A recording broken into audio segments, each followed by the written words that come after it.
Hello friends, സാന്ത്വനത്തിലേക്ക് എല്ലാവർക്കും സ്വാഗതം. അങ്ങനെ ബാലനും ശ്രീദേവിയോട് സംസാരിക്കുന്ന കൂട്ടത്തിൽ ശ്രീദേവി നമ്മുടെ മിത്ര ഹോം ട്യൂഷന് പോകുന്ന എല്ലാ കാര്യങ്ങളും അങ്ങ് വിളിച്ച് പറഞ്ഞു കൊടുക്കുക കേട്ടോ. അപ്പോൾ ഉടനെ തന്നെ ബാലൻ അങ്ങ് ദേഷ്യം വരാണ്. അപ്പോൾ ബാലനാണെങ്കിൽ ഉടനെ തന്നെ പറയുന്നുണ്ട്, ഇതെന്തായാലും ചോദിച്ചേ പറ്റത്തുള്ളൂ. അയ്യോ വേണ്ടച്ചാ, ഞാനാണ് ചോദിച്ചതെന്ന് പറയില്ലേ, പിന്നല്ലാണ്ട് ഞാൻ മോള് ചോദിച്ചതെന്നൊന്നും പറയില്ല. അതെങ്ങനെ കൊണ്ടുപോകണമെന്നൊക്കെ എനിക്കറിയാം. പക്ഷേ ഇതെനിക്ക് ചോദിച്ചേ പറ്റത്തുള്ളൂ. കാര്യം എന്നെ മണ്ടനാക്കി പൊട്ടനാക്കിയും വീട്ടിൽ നടക്കുന്ന കാര്യങ്ങൾ എന്നോട് പറയാതിരിക്കുന്നത് ശരിയാണോ? അല്ലെങ്കിൽ തന്നെ ഗോമതിക്കെന്താ എന്നോടൊരു വാക്ക് പറയാൻ പറ്റാത്തത്? അതുകൊണ്ട് ഞാനിതെന്തായാലും ചോദിക്കും. മോള് പേടിക്കണ്ട. ഒരു നയത്തിൽ എങ്ങനെ കൊണ്ടുപോകുന്നുള്ള കാര്യം എനിക്ക് നന്നായിട്ടറിയാം. എൻ്റെ വീട്ടിൽ എല്ലാവരും കൂടെ ചേർന്ന് ഞാൻ അധ്വാനിക്കണ കാശ് കൊണ്ട് ആ ചോറുണ്ടിട്ട് എന്നെ പൊട്ടനാക്കുകയാണോ ചെയ്യുന്നത്? അപ്പോൾ എനിക്ക് അറിയണമല്ലോ. മോള് വിഷമിക്കണ്ട എന്നും പറഞ്ഞുകൊണ്ടാണ് നേരെ ദേഷ്യം പിടിച്ച് വീട്ടിലേക്ക് അങ്ങ് ചെല്ലാട്ടോ. അപ്പോഴാണ് ഫ്രണ്ടിലിരിക്കുന്നവരോട് ചേടാ, നിൻ്റെയൊക്കെ അമ്മ എവിടെ? ഇങ്ങോട്ട് വിളി. അയ്യോ അച്ഛാ, എന്താ? വിളിയടാ നിൻ്റെ അമ്മയെ. ഗോമതി ഗോമതി എവിടെയെന്ന് ചോദിക്കാട്ടോ. അങ്ങനെ ഗോമതി ഓടി അങ്ങോട്ട് വരുന്നുണ്ട്. എന്താ ബാലേട്ട, എന്തു പറ്റി? ബാലേട്ടൻ എത്തിയോ? എന്താ നീ പറയണേ, എത്തിയോന്നോ? അപ്പോൾ ഞാൻ എത്തണ്ടെന്നാണ് നിൻ്റെ വിചാരമല്ലേ? എത്താതിരുന്നാൽ അത്രയും നല്ലത്. തനിഷ്ടത്തിന് എല്ലാ കാര്യങ്ങളും നിനക്കൊക്കെ ചെയ്യാമല്ലോ. എന്തിനാ ബാലേട്ട ഇങ്ങനെ കിടന്നുകൊണ്ട് പറയണത്? അപ്പോഴാണ് അടുത്ത ആൾ വരുന്നത് കേട്ടോ, ആര്യൻ. അപ്പോൾ ആര്യനെ കണ്ടുടനെ പറയാം, ദാ വരുന്നുണ്ട് അടുത്ത ആൾ. എല്ലാം തന്നിഷ്ടത്തിന് ഓരോ കാര്യങ്ങൾ ചെയ്യുകയും വേണം, മറ്റുള്ളവരെ മോശക്കാരാക്കുകയും ചെയ്യണം. ഒരു നാട് അവനേ മോശക്കാരനായി, ഇനി അവനും ഇങ്ങനെ മറ്റുള്ളവരെയും കൂടെ ഇല്ലാതാക്കാൻ വേണ്ടി നടക്കുമല്ലേ? എന്താ ബാലേട്ട ഇങ്ങനെ എല്ലാവരോടും ചൂടായിക്കൊണ്ടിരിക്കണേ? എന്താ കാര്യം പറഞ്ഞാലേ ഞങ്ങൾക്ക് അറിയാൻ പറ്റൂ. ഇങ്ങനെ കിടന്ന് ദേഷ്യപ്പെടേണ്ട കാര്യം എന്താ എന്ന് ചോദിക്കാട്ടോ. അപ്പോൾ ബാലൻ പറയണം, നിനക്ക് കാര്യം അറിയണോ അല്ലേ?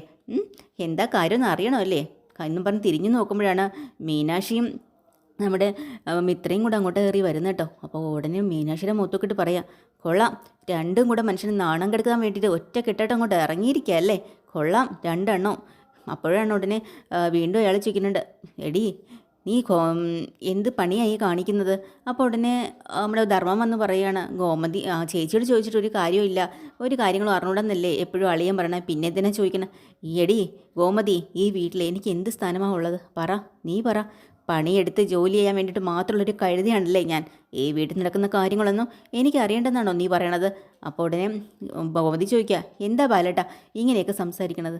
അതെ, രാത്രിയായാലും പകലായാലും കടയിൽ കുത്തിയിരുന്ന് അധ്വാനിക്കുന്നത് ഞാൻ കിടന്ന് കഷ്ടപ്പെടണു, എന്നിട്ട് ഇവിടെ എന്തൊക്കെ തോന്നിവാസങ്ങൾ എവിടെ നടക്കുന്നത്? എന്നിട്ട് അതിനെല്ലാം കൂട്ട് നീയും അല്ലേ? ഗോമതി, നിൻ്റെ അടുത്ത് ഞാൻ ഇത്രയും വലിയൊരു ചതി ഞാൻ പ്രതീക്ഷിച്ചില്ല ഗോമതി എന്ന് പറയുമ്പോൾ ഗോമതി ആകെ മനസ്സ് തകർന്നു പോവാട്ടോ. അപ്പോൾ ഇതെന്താ പ്രശ്നമെന്ന് അറിയണില്ലല്ലോ.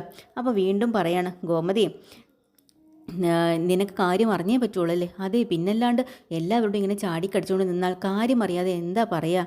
നിനക്ക് കാര്യം അറിയണോ അല്ലേ ഗോമതി എന്നും പറഞ്ഞ് തിരിഞ്ഞു നിന്നിട്ട് മിത്രയോട് ചോദിക്കുക, മിത്രേ നിനക്കിവിടെ ട്യൂഷൻ എടുത്തേ പറ്റുള്ളൂ നിർബന്ധമാണോ? നിന്നോട് ഞാൻ പറഞ്ഞിട്ടുള്ളതല്ലേ വീട്ടിൽ ട്യൂഷൻ വേണ്ടെന്ന്. അപ്പോഴും നീ തലയാട്ടി എല്ലാം സമ്മതിച്ചു തന്നു, ഇല്ല ട്യൂഷൻ വേണ്ടെന്ന്. എന്നിട്ട് ഇപ്പം നീ എന്ത് പണിയാണ് ചെയ്തത്? കണ്ട വീടുകൾ തോറും കയറി ഇറങ്ങി ട്യൂഷൻ എടുക്കാൻ പോകുന്നു അല്ലേ? ഹോം ട്യൂഷൻ എന്നൊരു പേരും. ഞാനിവിടെ കിടന്ന് കുറേ നാക്കിട്ടടിച്ചു, എന്നിട്ട് നിങ്ങൾക്ക് ആർക്കും ഒന്നും മൈൻഡ് ചെയ്യേണ്ട ഒരാവശ്യമില്ല. അവനവന് ഇഷ്ടമുള്ള എന്ത് തോന്നിയ മാസം ചെയ്യാമെന്നാണ് നിങ്ങളുടെയൊക്കെ വിചാരം. പക്ഷേ ഞാനിത് ഇവിടെ ഇരിക്കുന്നിടത്തോളം കാലം അതൊന്നും നടപ്പാക്കില്ല. പക്ഷേ തന്തേന്നും പറഞ്ഞ് ഞാനിരിക്കുന്നത് എന്തിനാ പറയാൻ. അപ്പോഴാണ് ആകാശ് ചോദിക്കണേ, എന്താ അച്ഛൻ എന്തിനാ ഇങ്ങനെയൊക്കെ പറയണേ? അത് ശരി, അപ്പം നിനക്കൊന്നും അറിയില്ലല്ലേ? അപ്പം ഇവിടെ ആർക്കും ഒന്നും അറിയില്ല.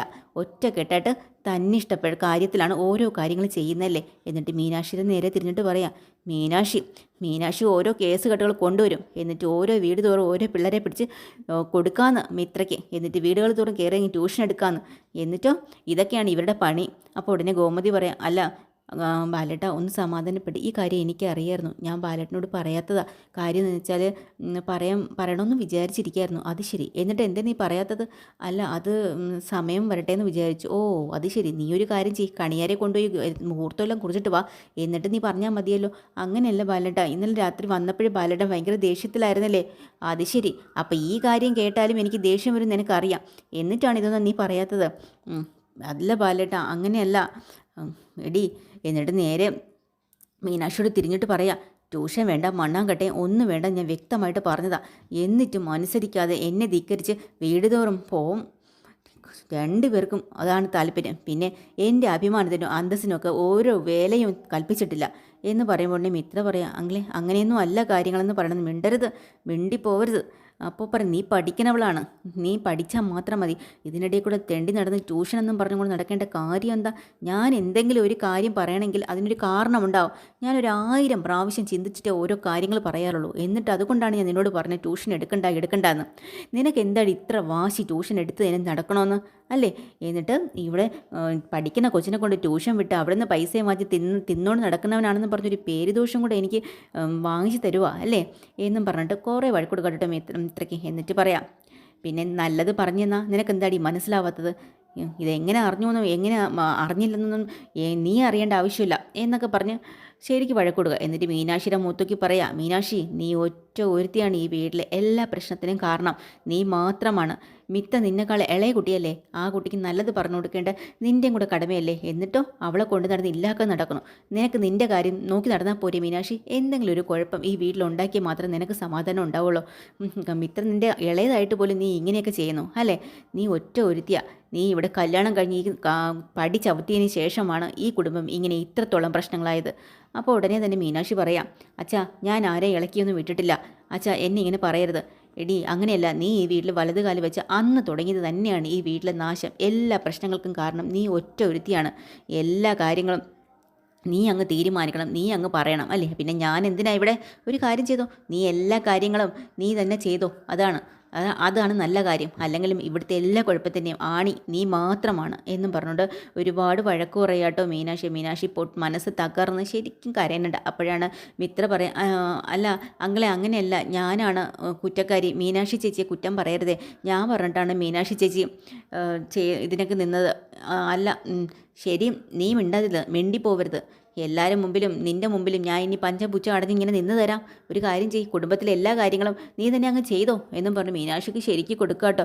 എന്നാലും ഇത്ര വീണ്ടും പറയുന്നുണ്ട്, അങ്ങളെ ഞാൻ പറഞ്ഞിട്ട് മീനാക്ഷി ചേച്ചി നിർബന്ധിച്ച് ചെയ്തതല്ല, ഞാനാ നിർബന്ധിച്ചത്, എനിക്ക് വേണ്ടിയിട്ടാണ്.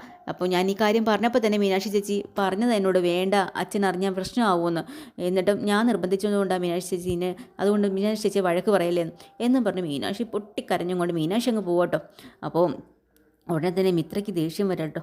മിത്രയ്ക്ക് സങ്കടവും വരുന്നുണ്ട്. മിത്രയോട് വീണ്ടും അയാൾ ചെന്ന് പറഞ്ഞു, മിത്ര നിനക്ക് ഇത്ര വാശി എന്താടി? ട്യൂഷൻ എടുത്താലേ നിനക്ക് പറ്റുള്ളൂ എന്ന്.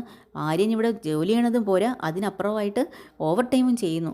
ഇത് പോരാഞ്ഞിട്ടാണോ നീ ഇനി കിടന്നുകൊണ്ട് ട്യൂഷൻ എന്ന് പറഞ്ഞ് നടക്കുന്നത്? അപ്പോഴാണ് ധർമ്മൻ ഓടി വന്നിട്ട് പറയാ, അയ്യോ അളിയ എന്ത് പ്രശ്നമാണ് ഇങ്ങനെ? ഒന്ന് സമാധാനപ്പെടുക, ട്യൂഷനല്ലേ എടുക്കാൻ പോയുള്ളൂ, അല്ലാണ്ട് ഒരു കൊലക്കുറ്റമൊന്നും ഈ വീട്ടിൽ നടന്നില്ലല്ലോ ഇത്രയ്ക്ക് പറയാൻ. എടാ നീ എന്തിനാണ് ഇതിൻ്റെ ഇടപെടാൻ വരുന്നത്? നിന്നെ ഞാനിപ്പോൾ ശരിയാക്കി, മര്യാദയ്ക്ക് നിൻ്റെ മുമ്പിൽ നിന്ന് പൊക്കോ, ഇല്ലെങ്കിൽ നിൻ്റെ തലമണ്ട ഞാൻ അടിച്ച് പൊട്ടിക്കുമെന്നും പറഞ്ഞുകൊണ്ട് ഭയങ്കര ദേഷ്യത്തിലാട്ടോ ബാലൻ. എന്നിട്ട് ധർമ്മനെ അവിടെ നിന്ന് അടിച്ച് ഓട്ടിക്കുകയാണ്. എന്നിട്ട് മിത്രയോട് പറയാം, സ്വന്തം ഇഷ്ടപ്രകാരം കല്യാണം കഴിഞ്ഞുകൊണ്ട് കയറി വന്നതൊക്കെ ശരി തന്നെ എന്നും പറഞ്ഞ് എന്ത് തോന്നിയ ദിവസം ഈ വീട്ടിൽ നടക്കാമെന്ന് നീ വിചാരിക്കണ്ട കേട്ടല്ലോ മിത്രേ. പിന്നെ ട്യൂഷൻ എടുത്ത് മറിക്കാന്നുള്ള ചിന്തയൊന്നും നീ വിചാരിക്കണ്ട, അത് നടക്കില്ല, ഞാൻ സമ്മതിക്കുകയില്ല, മനസ്സിലായോ? പിന്നെ ഗോമതി നിന്നോടും കൂടെയാണ് ഞാൻ എല്ലാ കാര്യങ്ങളും പറയുന്നത് എന്ന് പറഞ്ഞ് എല്ലാവർക്കും കുറേ വഴക്കും ഇടിയോ എന്തൊക്കെയോ വായി തോന്നണം എല്ലാം വിളിച്ച് പറഞ്ഞിട്ട് ബാലൻ അവിടുന്ന് പോവാം. തൊട്ട് പിറകെ ശ്രീദേവി, അയ്യോ ബാലച്ച എന്ന് പറഞ്ഞ് പിറകെ ചെല്ലണം കേട്ടോ, അതൊന്ന് മൈൻഡ് ചെയ്താൽ ബാലൻ അവിടുന്ന് പോവാം. പക്ഷേ മനസ്സ് തകർന്ന് നേരെ മീനാക്ഷി മുറി ചെന്ന് പൊട്ടിക്കരയുന്നുണ്ട്. അങ്ങോട്ട് ചെല്ലാണ് ആകാശ്. അപ്പം മീനാക്ഷി ആണെങ്കിൽ ചോദിക്കുകയാണ്, എന്താ ആകാശേ അച്ഛൻ ഇങ്ങനെയൊക്കെ പറയണത്? എന്തൊക്കെയാണ് വിളിച്ച് പറഞ്ഞത്? ഞാനിവിടുത്തെ ആരാ എന്താ? അല്ലെങ്കിൽ തന്നെ ഞാനിവിടെ കല്യാണം കഴിഞ്ഞ് കയറി വന്നത് അച്ഛന് ഇഷ്ടമില്ല എന്നാണ് ഞാൻ വിചാരിച്ചത്. പക്ഷേ ഇപ്പം അത് മാത്രമല്ല, എന്നെ തന്നെ അച്ഛന് ഇഷ്ടമില്ലെന്നാണ് എനിക്ക് മനസ്സിലായത്. ഇപ്പോഴാണ് ഈ വീട്ടിൽ എന്തൊക്കെ പ്രശ്നങ്ങളാണ് ഇവിടെ ഉണ്ടായത്. എനിക്ക് പറ്റുന്ന പോലെ എന്തെല്ലാം കാര്യങ്ങൾ ഞാൻ പരിഹരിച്ചിട്ടുണ്ട്. എന്നിട്ട് ഇപ്പോൾ പറയണ എല്ലാ പ്രശ്നങ്ങളുടെയും ആണി ഞാനാണെന്ന് എങ്ങനെ പറയാൻ കഴിയണം ആകാശേ അച്ഛനും? അല്ല മീനു, നീ കരയല്ലേ, അച്ഛൻ്റെ സ്വഭാവം നിനക്കറിയാലോ. അങ്ങനെയല്ല ആകാശ്, മിത്ര എന്നോടൊരു സഹായം ചോദിച്ചു, അത് തെറ്റാണെന്ന് എനിക്ക് തോന്നിയില്ല, അത് നല്ലതാണെന്ന് തോന്നിയത് കൊണ്ടാണ് അവളെ ഞാൻ സഹായിച്ചത്. അച്ഛനോട് പറയേണ്ടെന്നൊന്നും പറഞ്ഞില്ല. അച്ഛനോട് എപ്പോൾ വേണമെങ്കിലും പറയണമല്ലോ, പറയാതെ ചെയ്യില്ല. ഇന്ന് പറയാൻ നാളെ പറയാമെന്ന് വിചാരിച്ചു. ഓരോ സമയം വരുമ്പോഴും അച്ഛൻ ഒന്നീ ദേഷ്യത്തിലായിരിക്കും. ഇന്നലെ തന്നെ അച്ഛൻ വന്നത് എങ്ങനെയായിരുന്നു? ദേഷ്യം പിടിച്ച്. പിന്നെ ടെറസിൽ കയറി വന്നിട്ട് ദേഷ്യപ്പെട്ടു. പിന്നെ താഴെ വന്ന് കഴിക്കാനിരുന്നപ്പോഴും ഒക്കെ ദേഷ്യം. എപ്പോഴും ദേഷ്യപ്പെട്ടുകൊണ്ടിരിക്കുന്ന ആളിനോട് ഇതെങ്ങനെ പറയാനാ? അതുകൊണ്ടാണ് പറയാൻ പറ്റാതെ പോയി. നാളെ രാവിലെയെങ്കിൽ ഇതൊന്ന് പറയണമെന്നാണ് ഞാൻ വിചാരിച്ചത്. ഇതിനിടയ്ക്ക് അച്ഛൻ ഇതൊക്കെ അറിയുമെന്ന് ഞങ്ങൾ വിചാരിച്ചു. പക്ഷേ അച്ഛൻ എന്തെല്ലാമാണ് എന്നെ വിളിച്ച് പറഞ്ഞത്? എന്നെ വഴക്ക് പറഞ്ഞുകൊണ്ട് ഞാൻ സഹിച്ചോളാം. പക്ഷേ ഈ കുടുംബം നശിപ്പിക്കുന്ന ഞാനാണെന്ന് അച്ഛൻ എന്തിനാ ഇങ്ങനെ പറയുന്നത്? ഈ കുടുംബത്തിലെ എല്ലാവരുടെ നന്മ മാത്രമല്ലേ ആകാശേ ഞാൻ ആഗ്രഹിച്ചുള്ളൂ. എൻ്റെ സ്വന്തം കുടുംബമായിട്ട് ഞാൻ ഇത് കണ്ടത്. അപ്പോൾ സ്വന്തം കുടുംബത്തിന് ഞാനായിട്ട് നശിപ്പിക്കുമോ? ഇല്ലല്ലോ. എന്നിട്ടും അച്ഛൻ എന്തൊക്കെയാണ് വിളിച്ച് പറയുന്നത്? അപ്പോൾ ആകാശ് പറയാം, എന്നാലും അച്ഛൻ ഇങ്ങനെയൊന്നും പറയാൻ പാടില്ലായിരുന്നു. അച്ഛൻ്റെ സ്വഭാവം നിനക്കറിയാലോ. അച്ഛനോട് ഇത് എന്തായാലും ചോദിക്കണമെന്ന് ഞാൻ വിചാരിച്ചിരിക്കാം. ഞാൻ ഉറപ്പായിട്ടും ഞാൻ ചോദിക്കും. നോക്കിക്കോ. അപ്പോൾ ഉടനെ മീനാക്ഷി പറയാം, അച്ഛൻ്റെ ദേഷ്യം എല്ലാവർക്കും ഇതുപോലെയൊക്കെ തന്നെ ദേഷ്യം വരുന്ന അച്ഛന് മാത്രമല്ല. എന്നാലും എന്ത് പറയണം, ആരോട് എങ്ങനെ പറയണം എന്നൊരിതില്ലേ, അതുപോലും അച്ഛനില്ല. പക്ഷേ എന്നാലും അച്ഛൻ ഇങ്ങനെയൊക്കെ പറയാമോ എന്നും പറഞ്ഞ് പൊട്ടിക്കരയാട്ടോ. അപ്പോൾ മീനാക്ഷി ചേർത്ത് വെച്ചിട്ട് ആകാശ് പറയാം, സാരമില്ല മോളെ, നീ കരയല്ലേ, അച്ഛൻ്റെ സ്വഭാവം എനിക്കറിയാം. അതുമല്ല നീ നല്ലൊരു കുടുംബത്തിൽ വളർന്ന ഒരു പെണ്ണാണ്. അപ്പോൾ ഈ കുടുംബത്തിൽ വന്നു കയറിയ നമ്മുടെ ഒരു ഭാഗ്യമായിട്ടാണ് ഈ നമുക്ക് തോന്നുന്നത്. നല്ലൊരു പെണ്ണാണ് നീ. എന്നിട്ടും ഈ കുടുംബത്തിൽ വന്ന് എല്ലാം സഹിച്ചും ക്ഷമിച്ചും കഴിഞ്ഞു പോവാൻ നിന്നെക്കൊണ്ട് പറ്റുന്നില്ലേ? അത് അച്ഛൻ മനസ്സിലാക്കാതെ എന്തൊക്കെയോ വിളിച്ച് പറഞ്ഞു. അതുകൊണ്ട് ഞാനിത് ചോദിക്കും, ഉറപ്പായിട്ടും ചോദിക്കും. നിൻ്റെ നല്ല മനസ്സ് കാണാതെ അച്ഛൻ എന്തിനാണ് ഇങ്ങനെയൊക്കെ പറഞ്ഞതെന്ന് എനിക്ക് അറിയണമല്ലോ എന്നും പറഞ്ഞ് മീനാക്ഷി പൊട്ടി പൊട്ടി കരയുമ്പോൾ ചേർത്ത് പിടിക്കണം. നീ കരയല്ലേ കരയല്ലേ എന്നും പറഞ്ഞ് സമാധാനിപ്പിക്കണം കേട്ടോ.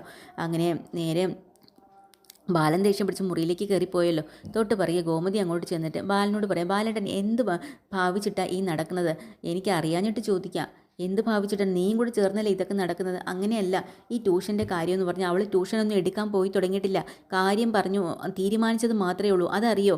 പോയി എന്നുള്ള രീതിയിലാണല്ലോ ബാലേട്ടൻ്റെ ഈ ഇത് ആൾക്കാരുടെ മുമ്പിൽ വെച്ച് എല്ലാവരും ചുറ്റും നിൽക്കുമ്പോൾ ഇങ്ങനെയൊക്കെ വിളിച്ച് പറയുന്നത് ശരിയാണോ? അപ്പോൾ വീട്ടിൽ ഒരു കാര്യം നടന്നാൽ എന്നോട് പറയേണ്ടെന്നാണോ നിൻ്റെ വിചാരം? അങ്ങനെ പറഞ്ഞില്ലല്ലോ ബാലേട്ട.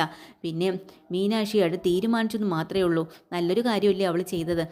ബാലേട്ടനോട് പറയാതെ ഇത് ചെയ്യേയില്ല. അത് പറയാൻ വേണ്ടി തന്നെയാണ് ഇരുന്നത്. ബാലേട്ടൻ വരുമ്പോഴൊക്കെ ഓരോ സ്വഭാവം കൊണ്ട് വരുന്നത് ഞങ്ങൾ എങ്ങനെ പറയും? അതുകൊണ്ട് നാളെ രാവിലെയെങ്കിലും പറയണമെന്ന് വിചാരിച്ചിട്ട് പറഞ്ഞിട്ടേ ട്യൂഷൻ എടുക്കാൻ പോകുന്നുള്ളൂ എന്ന് തീരുമാനിച്ചിരുന്ന്.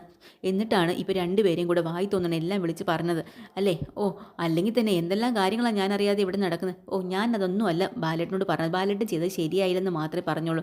പക്ഷേ ട്യൂഷൻ എടുത്ത് തന്നെ ചെയ്യണമെന്ന് ഇത്രയ്ക്ക് എന്താ ഇത്ര വാശി? അതെ, ആര്യനെ ഒന്ന് സഹായിക്കണം എന്നാണ് അവളുടെ വിചാരം. അതിന് വേണ്ടിയിട്ടാണ്. ഓ, പിന്നെ ഇവളെ ഇനി സഹായിച്ചിട്ട് വേണ്ടേ എന്ന് പറയുമ്പോൾ ഉടനെ ഗോമതി, നിങ്ങൾക്ക് എന്താ അതത്ര പുച്ഛമായിട്ട് തോന്നുന്നത്? ബാലേട്ടനൊരു അവസ്ഥ വന്നാൽ ഞാൻ നിങ്ങളെ കൂടെ നിൽക്കില്ലേ? അത് തന്നെയാണ് ഇപ്പം ഇത്രയും അവനെ കൂടെ നിൽക്കുന്നത്. അതേ ചെയ്തുള്ളൂ, അല്ലാതെ വലിയ തെറ്റായിട്ട് എനിക്ക് തോന്നുന്നില്ല. ഓ, അത് ശരി, ഇപ്പം അങ്ങനെയായി. ഇപ്പം നിങ്ങളെല്ലാവരും അങ്ങനെയാണ് സംസാരിക്കണല്ലേ? പക്ഷേ എന്തൊക്കെ തന്നെ ബാലേട്ട പറഞ്ഞാലും നിങ്ങൾ മിത്രയോട് ചെയ്തത് ശരിയായില്ല. അവളെ ആഗ്രഹങ്ങളും അവളെ സ്വപ്നങ്ങളും അവൾക്ക് ഒരു ജോലിക്ക് പോകാതെയും വിടാതെ പിടിച്ചിവിടെ നിർത്താൻ ശരിയായില്ലെന്ന് മാത്രമേ എനിക്ക് നിങ്ങളോട് പറയാനുള്ളൂ ബാലേട്ട എന്ന് പറഞ്ഞ് ദേഷ്യം പിടിച്ചിട്ട് ഗോമതി അവിടെ നിന്ന് പോവുക. ബാലൻ സാധാരണ പോലെ തന്നെ കുന്തം വിഴുങ്ങി നോക്കി നിൽക്കാട്ട് എപ്പിസോഡ് തീരുന്നത്. പുതിയൊരു എപ്പിസോഡുമായി വീണ്ടും വരാം. ചാനൽ ഇഷ്ടമായ ലൈക്ക് ചെയ്യുക, ഷെയർ ചെയ്യുക, സബ്സ്ക്രൈബ് ചെയ്യുക. Thank you.